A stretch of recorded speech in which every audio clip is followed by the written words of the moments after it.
Ayan. Tabingi yung kanyang body frame. Mahaba yung length ng isang gilid. At saka, ayan. Dito tabingi rin itong lalagayan nito. Tabingi rin. Kaya disappointed. Kaya siya, pag ilagay mo, hindi pantay. Nagatuya-tuya. Makita mo talaga na tabingi siya. Lalo na pag ganyan.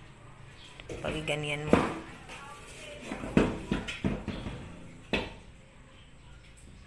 Sobrang tabingi.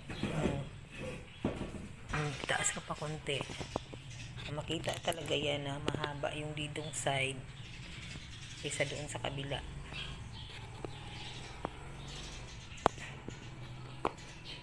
Ito yung kanyang ibang parts.